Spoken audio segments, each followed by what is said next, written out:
Committee on Oversight and Government Reform will resume. We're going to come back into order. We now recognize the gentleman from Georgia, Mr. Heiss, for 5 minutes.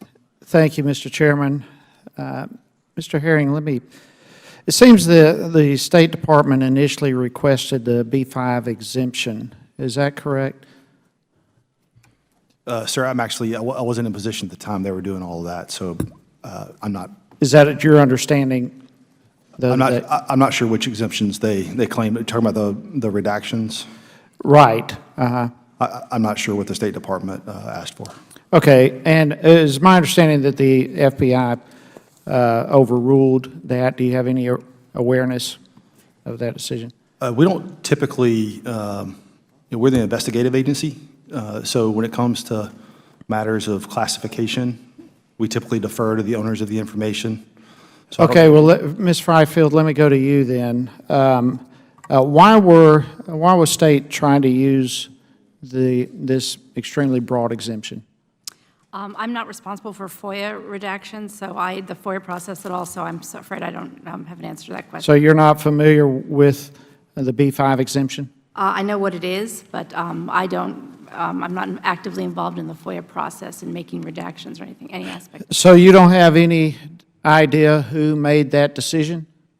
FOIA is mostly done through our administrative bureau, so I would assume it would be someone in that bureau that would do it as the normal course of action in the FOIA process. As a normal course of action, given that exemption, would anyone outside of State Department have been consulted?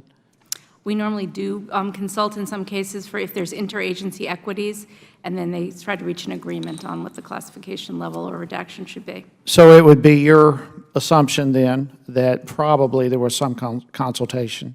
I don't know. You don't know that, but that would not be uncommon. It would somewhat, from your understanding, be something. From my limited understanding of the way the FOIA process works. That particular exemption is basic, among at least many people, known as a withhold because you want to withhold exemption. Have you heard that expression before? No, I have not. Okay, it's very, very broad, and it gives every appearance, at least, that there's a reason to try to hide. Let me try to hide information, and that's the frustrating point of all this. Let me ask this. What criteria is used, do you have any idea, when it comes to redacting information? For FOIA? Well, I would like to draw a distinction between FOIA and a request from Congress. FOIA is done by, through the FOIA process, as I just said, through the Administrative Bureau. And they have a series of very formal redactions which they make under the FOIA. So how does that differ from a request from Congress? We don't do that kind of redaction at all when it comes to Congress. Well, we're filled with redactions with what we have. Mr. Kadzik, let me ask you the same question.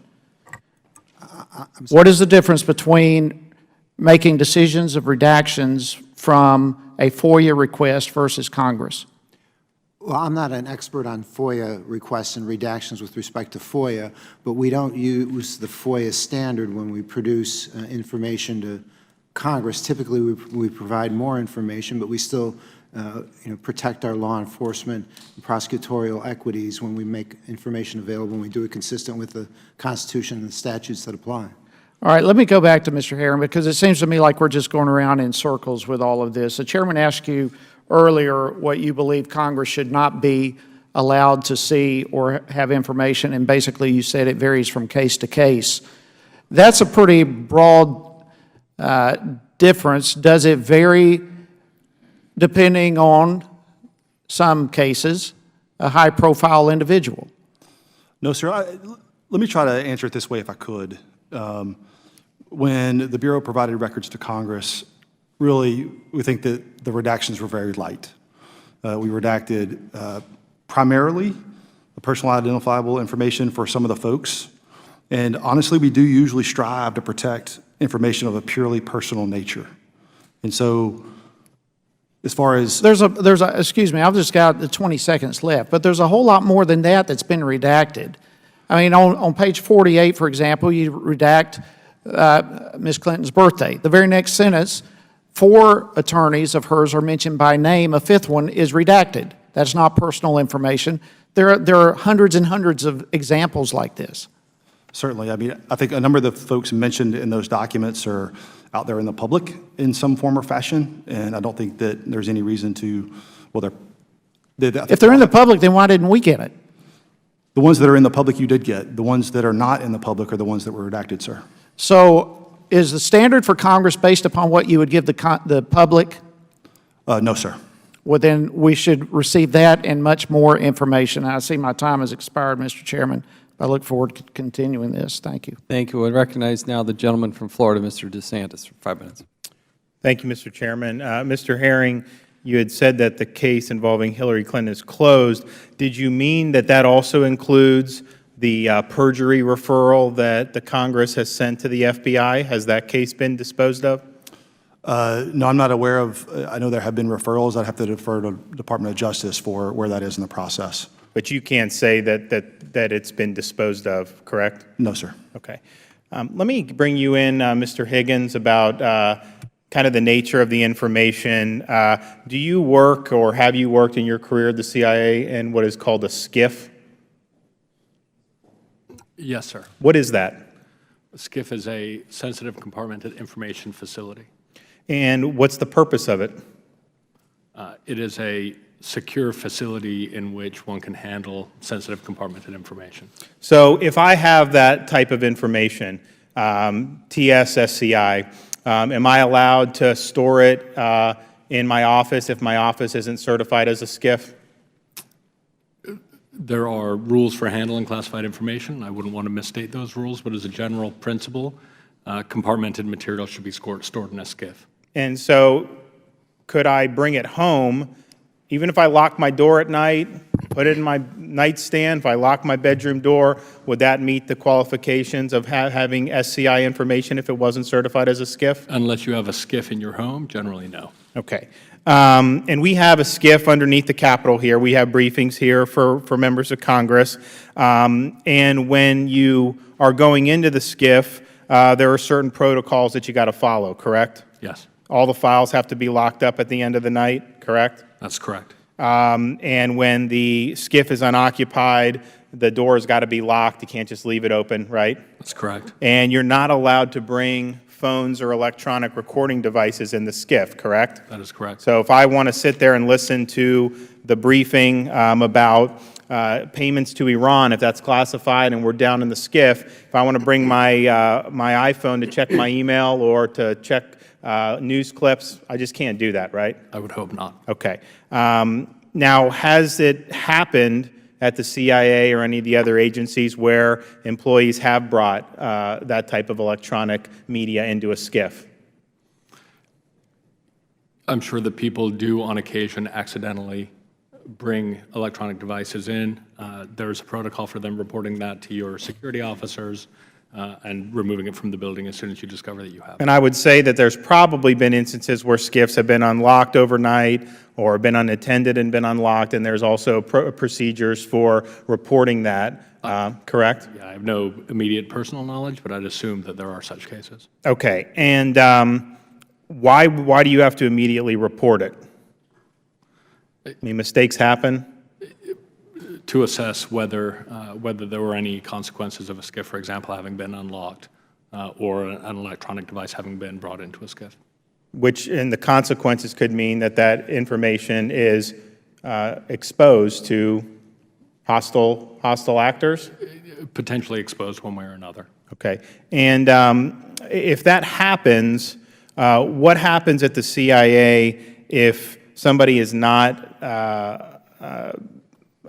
shown themselves to be able to handle this in accordance with the applicable rules and regulations? Is that something that employees have faced consequences for? Sir, I'd prefer not to speculate or answer a hypothetical. It's a case-by-case basis, depending on the... It's not a hypothetical. I'm saying, have there been consequences for employees who have not followed the proper protocol in the past? If people fail to follow security protocols, there are consequences ranging from a conversation with a security officer to administrative action and up from there. Okay. And administrative action could mean loss of security clearance? Depending, again, it all very much depends on the facts of the case at hand. Now, there's an issue about whether classified information is marked or not. Does the fact that it has markings, if something is not marked, does that mean it's not classified? If information is classified, it should be marked as classified, both portion markings and headers and footers on the beginning and end of the document.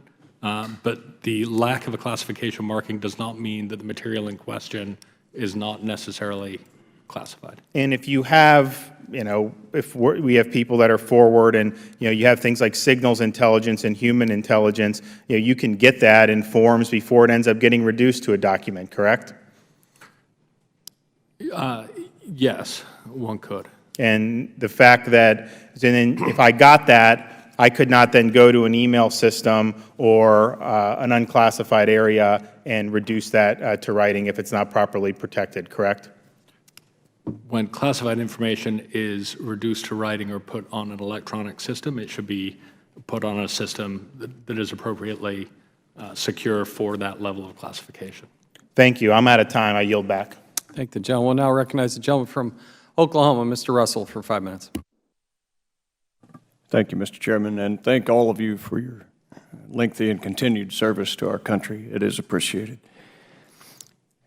If none of the documents had a classification mark, as what has been asserted by many, then how would top secret special access information find its way into an unclassified email's content?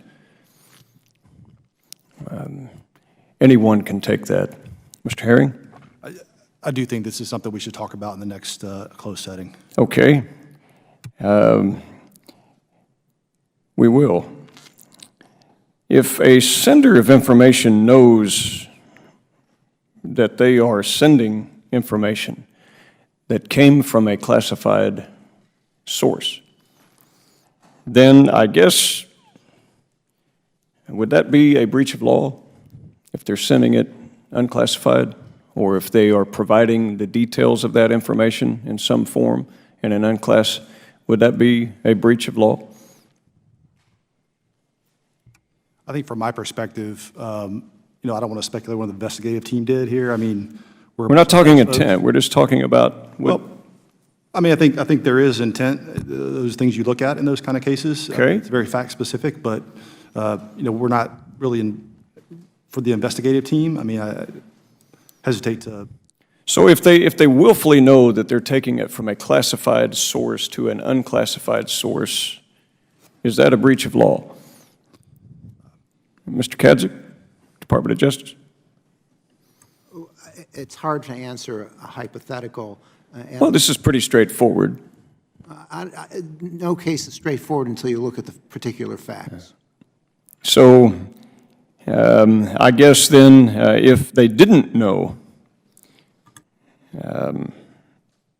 is it appropriate to have an unqualified person handle that information? I don't know what you mean by unqualified. Not cleared to handle that level of information, top secret sensitive access program information. Well, there are restrictions on access, and one has to have appropriate clearances Absolutely. in order to handle. And yet, we see that we did have top secret special access program information. Is that correct? I don't know that for a fact. Mr. Herring? I've not looked at this. That really is something that's for the next closed. Mr. Comey said in an open source here in this hearing room that it was so. And so I guess if you allow unqualified handlers to access that, then another question would be if a leader, director, or secretary directed their staff to handle secret or sensitive information in an unauthorized manner, have they breached the law? Sir, we're here to talk about the process of getting the documents to Congress. But it's very important because I have heard your testimony, Mr. Herring, and others that the FBI clearly was able to deduce what was sensitive access information, what was sensitive information, what was classified information, so much so that in order to guard it, they were able to prohibit even Congress from maybe seeing some of that because of its sensitivity. And we also know Department of State had those same concerns, that this was so sensitive that the skilled people that are trained at the FBI and our long-serving members of the Department of State, served from administration to administration, they were able to deduce what classified information was and what sensitive information was. And yet, we're to believe somehow that Mrs. Clinton, a former First Lady, a former United States Senator, cleared at the highest levels when she was in that capacity, and a former Secretary of State, when she was in that capacity, would not be able to really deduce that. How is that, Mr. Herring? How do you think that that could be, that you and all of your professionals in the FBI and Mrs. Fryfield and all of the professionals that are in Department of State, and then we have all of our intelligence community, they're able to deduce what that is? And when I had a top secret SCI clearance in my more than 2 decades in the military, I mean, I understood what top secret information was. How is it that all of us could figure that out, and yet we're to believe that, oh, there's no marking on it? Oh, gosh, I'm not sure. I don't know. Would you care to answer that, please? Director Comey addressed this specifically in his testimony before this committee, and I would refer to his record for those types of questions. Well, and that's why I asked the first questions, that how could people even gain access? How can you take it from a cleared one? We just talked about SCIF with Mr. DeSantis' question. How is it that you can take it from one place to a private server? How is it that you can take information from one secure area to an unsecure area? Cut and paste, willful rewrite, unqualified handler. These are questions that the American public has a reasonable expectation to answer, and that's why we have oversight. And I yield back my time. Thank you for your indulgence, Mr. Chairman. I thank the gentleman. We'll now recognize the gentleman from Alabama, Mr. Palmer, for 5 minutes. Thank you, Mr. Chairman, and I want to echo the sentiments of several members here about our appreciation for your service. We don't take this lightly. But, Mr. Herring, you have mentioned Director Comey's testimony several times, and one of the reasons that I have the concerns that I have about how things have been handled is because of his testimony, in which he referred to the handling of classified information by former Secretary Clinton as extremely careless. I don't ever recall those two words being used to describe the actions of anyone who has ever served as Secretary of State. Extremely careless in handling classified information. I think Director Comey even expressed some concerns that her email account and her server may have been hacked. So I think I think all of you should appreciate the fact that as members of the Oversight Committee, we have a responsibility to look out for the interest of the whole country. Some folks have tried to make this about politics. It really isn't. I think there's some legitimate concerns here about national security. I think there's legitimate concerns about the safety and well-being of our officers in the field. I just want to ask you, what would happen? Mr. Russell just brought this up about the handling of national security information, cutting and pasting. What would happen if an employee or a contractor moved classified national security information to an unclassified system or took it outside the SCIF? Would it be taken lightly? What would be the consequences? I mean, would there be a write-up? Would there be a reprimand? Would you investigate it? I mean, certainly as a legislative affairs person, that's not really my... I'm not asking you. I'm asking you to just Certainly, make a general answer in the context of the FBI. Would that be a problem? Would that be a problem for any of you? Sure it would. I think it would be reported to the Security Division. I think they would take a look at all the facts and circumstances of a particular case. Let's just do a little hypothetical here. Let's just say you're I prefer not to do any hypothetical. Okay, then I will. I will assume that if you were the director of any part of our national intelligence agencies, or the director of the FBI, and you had an employee who repeatedly handled classified information with extreme carelessness, I would assume, based on your service, that there would be some pretty severe action taken. Is that a valid assumption? Yes, I think Thank you. they're very serious, sort of. Do you know of anyone who has been reprimanded for violating security procedures? Not immediately, not that immediately comes to mind. Have you ever copied classified information to an unclassified system or accidentally walked out of classified storage space with a classified document you weren't supposed to remove? Have you, Mr. Kadzik? No, sir. How about you, Mrs. Freifeld? No. Ms. Walsh? No, sir. Mr. Higgins? I can think of one occasion on which I have accidentally removed material from a SCIF, realized it immediately, and returned to the SCIF with that material. You didn't take it home with you? No. That's good to know. Mr. Samuel? No, sir, I've not. Mr. Soul?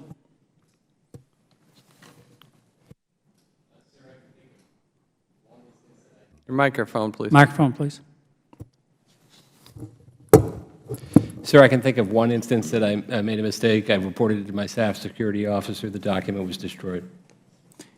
So in the two instances where you accidentally did something, you showed due diligence, you took care of the situation, you did what you should have done, and you reported it, in your case, Mr. Soul, to your superior. That's not what happened here. So my problem with this is that, again, I think this committee has a responsibility. I think the chairman's articulated that quite well to exercise the oversight the Constitution invests us with, and that we need to look into the possibilities of how a Secretary of State handling classified information with extreme carelessness may have compromised agents in the field, possibly our national security. There's a number of issues here, and it begs the question, if that's not the issue, then why are you withholding 302s? And why is so much of this stuff redacted? I mean, as far as the 302s go, obviously we provided some. There's a lot of them. The rest of them are in process. And to the extent that, I can take back and see what we can do as far as getting you the access that you need. I do think that the person identifiable information is something where I think individuals do have a privacy interest. And we generally do try to protect that type of information. Obviously, one question that obviously we would consider is, how does it relate to the oversight interest of the committee at hand? But you have to let us do our job. We want you to do your job, but you have to let us do our job. My time has expired. I yield. Thank you. We'll now recognize the gentlewoman from Wyoming, Ms. Lummis, for 5 minutes. Thank you, Mr. Chairman. When we're home in our districts, we meet with our constituents. And while I was home in my state of Wyoming over the August work period, among the things people asked me was, have you ever read classified documents in a SCIF? And I explained that I had on 2 occasions. In fact, 3, visited a SCIF by myself where I had to surrender my electronic devices, where I was watched while I sat there and read classified documents by people who were ensuring that I would not write anything down, that I would not use my cell phone to take photographs of classified documents and take them out of the room. For some of it's a little intimidating to just sit there and read while people are staring at you while you're reading, and it's really quiet. So the SCIF experience that I have had as a member of Congress and that I have related to my constituents in Wyoming is very different from the kind of thing we're hearing today, where we have heard, at least on television, that Secretary Clinton had maybe as many as 11 or more devices that she used to communicate with, that she had a private server, that there's a classified server and an unclassified server, and that if someone takes something classified and sort of restates it without noting that it's classified, that it can be discovered by people who are hacking an unclassified server in the basement of, say, a Secretary of State's house. This is the kind of thing that concerns my constituents. So that's why we're having this hearing. It's not because we're trying to make your lives miserable or our lives miserable by meeting late some Monday night. It's because our constituents are worried that classified information was compromised in ways that might allow hackers to refer that information to people who want to do harm to America and its allies. My question is this: have any of you that are on this panel separated or begun to separate the classified information that is in the SCIF from the unclassified information or from the sensitive access information? Anyone? Mr. Herring, would you, yes or no? Have you begun to separate that information? I'm not exactly sure what you're talking about, but generally the information in a classified document is portion marked, and that document stays together and it stays in the SCIF. Okay, so there is some way, if I could go down to the SCIF right now and see those documents that hopefully, and we're going to be talking about in a little bit, would I know whether I was viewing something that was classified, something that was sensitive, something that was unclassified? The information should be properly portion marked. Okay, You should be able to so you could separate classified from unclassified from sensitive based on information available to you in documents that are currently in the SCIF, right?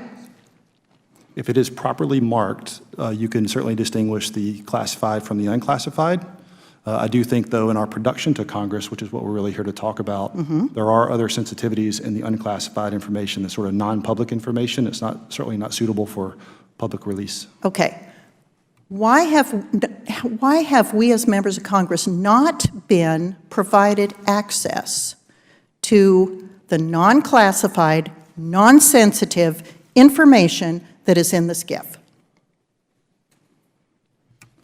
Ma'am, I think you've been given access, or certainly the members of this Oversight Committee and appropriately cleared staff have been given access to all the information that's in the SCIF, ma'am.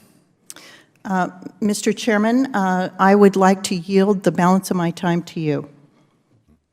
Thank you. Mr. Herring, the problem that we have is that the redactions that you've given us don't allow us to look at the full and complete file. That's part of the challenge. Okay. Let's start with Mr.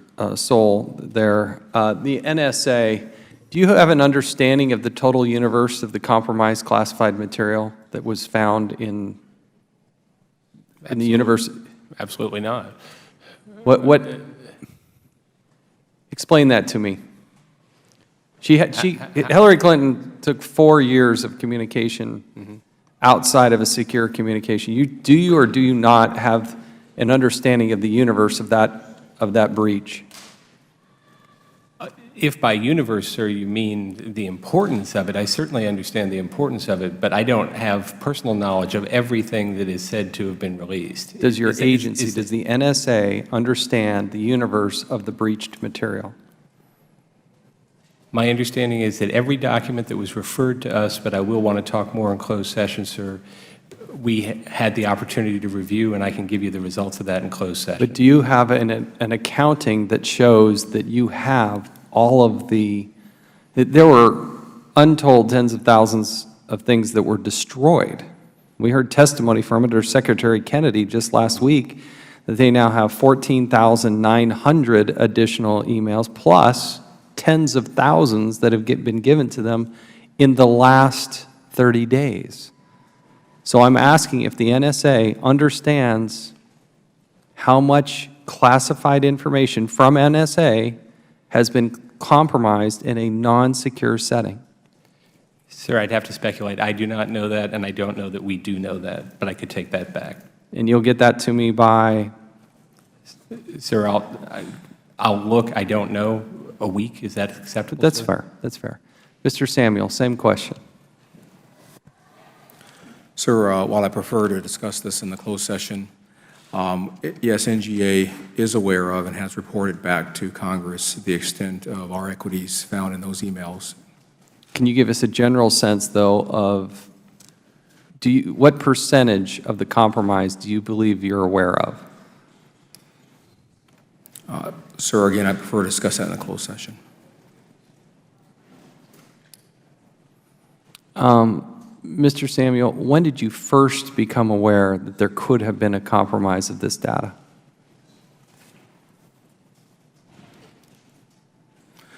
So our agency started receiving requests last fall to look at this information in earnest, and that's when I first became aware of it.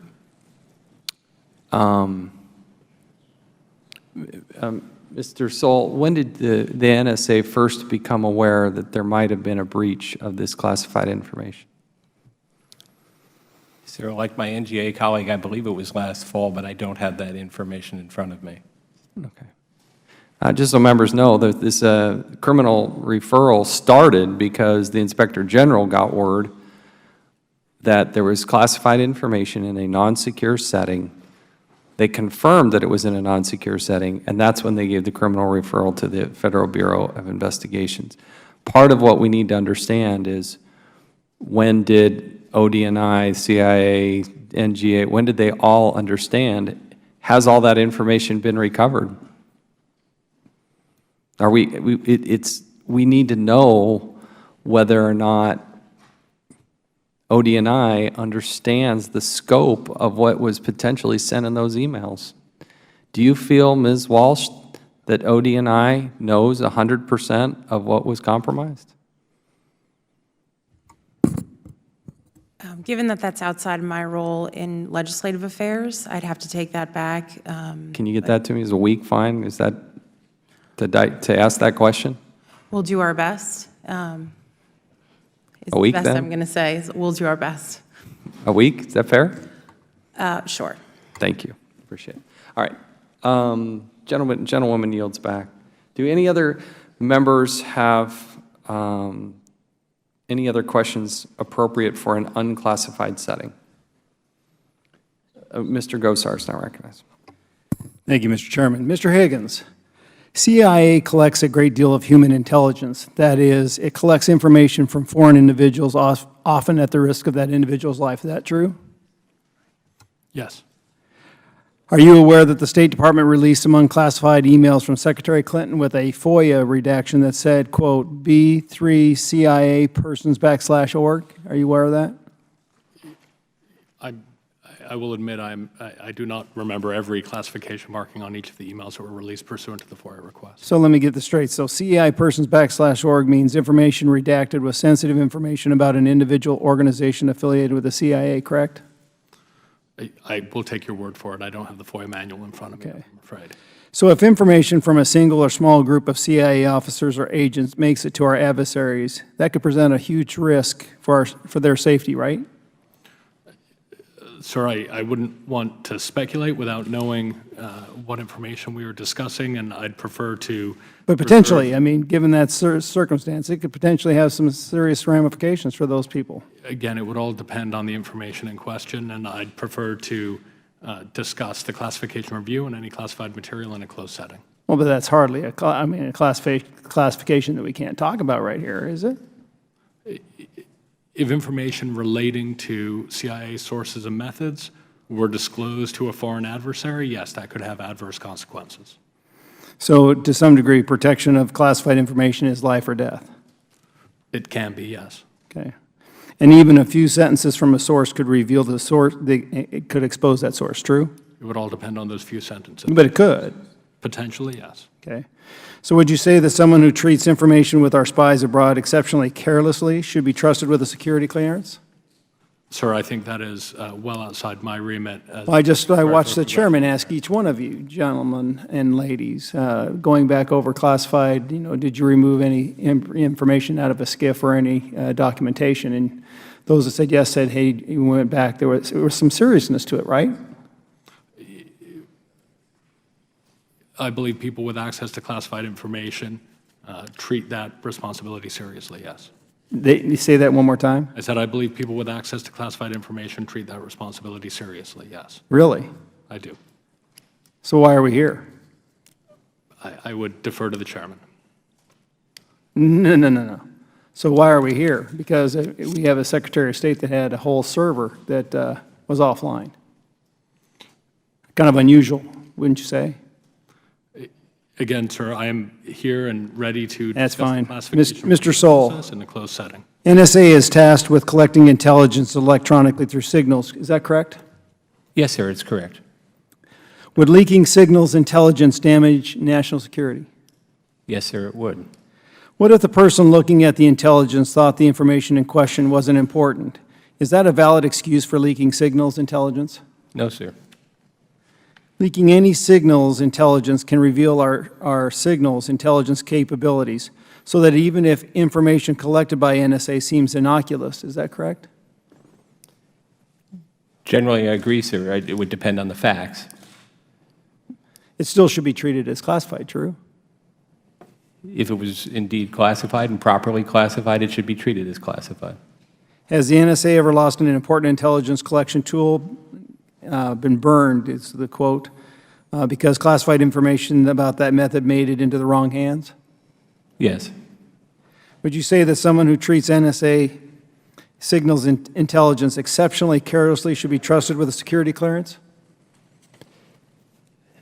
Generally, I would agree with you, sir, but I would have to understand the facts. But in the general premise, yes. Okay. Mr. Chairman, I yield back. Thank the gentleman. Does anybody have questions for an unclassified setting? Otherwise, it's the intention of the chair to recess and reconvene in a classified setting. Let's go to Mr. Grothman, Wisconsin. Sorry, just have a couple of questions for Ms. Fryfield. How long are you going to give them to get out there? She didn't submit her email records to the State Department, right, until December of 2014, almost 2 years after she left the State Department, correct? I don't have the dates, but I think that's in the range, is my understanding. Right. Was that 2-year delay in turning over federal records in compliance with your policy? What's your general policy and how quickly the records should be turned over? I believe the rule is that when you leave, your records should be turned over, but I don't know if there's a time, lag that you are. Maybe a couple months, not 2 years. You know of anybody else who took 2 years to turn over their records? I'm not aware of any, I'm not aware of. Okay. And even then, her submission rate was eventually turned out to be incomplete. The FBI submitted thousands of emails to the State Department that uncovered in the course of their investigation, correct? Thousands of emails that she didn't turn over? I would defer to I don't know how many she didn't turn over. Okay. Well, will the gentleman yield? Sure.